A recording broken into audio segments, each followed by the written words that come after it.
And going back to the inflation story here, because inflation's decline over the last year is benefiting America's lowest earners.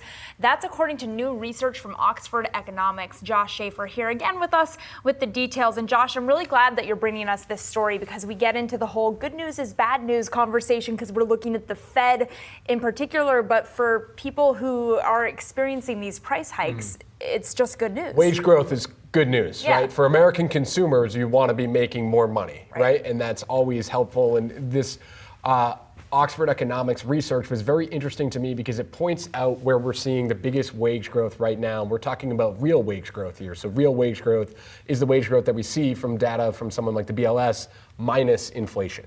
So what happens after you take out that inflation that we talk about a lot, and what you see in the graph from Oxford is that the lowest income earners right now are actually earning the most in terms of wage growth. So right now their wage growth is about 3%. You can see that's the purple line there, and the blue line is what highest income earners are earning for wage growth. They're at about 1%. So they're making a little bit less money, so you can see lower income consumers actually benefiting in terms of that, but really where they're benefiting too is where they're able to spend. So low income consumers, we know, spend most of their money on things like food and gas. Their money goes right back into the economy. Well, food and gas were some of the biggest drivers in CPI's fall downward in 2023, right? So economists sort of highlighting that inflation has actually helped them the most because that's where their money spends. And Josh, the other interesting part spinning this forward is low-income consumers, as I just said, spend the most of their paycheck back into the economy.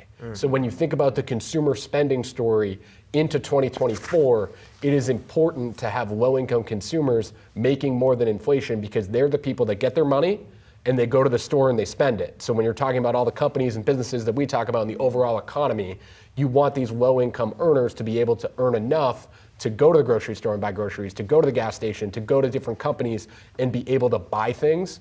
And that's what Oxford's pointing out in this note too, which is interesting. Maybe a boost for consumer spending or something that will keep it up coming into 24. And when in this report, Josh, when they were talking about falling inflation, were they specifically talking about food and energy, and also how does rent, do they think, play into this? So rent's one of the ones that they highlight that they think is going to come a little bit more in 2024 too. So when you look at the CPI report that we just got for December, services is one thing that holds it up a lot, right? And also shelter. And so the shelter inflation that we've seen, while it's come down in other measures of rent. Some people don't love the CPI measurement of rent, but eventually what we're seeing is that's going to come down. So that's something too, because again, low income earners, one of the major things they spend on is rent. So that's expected to come down in 2024 and is definitely something to watch in terms of them.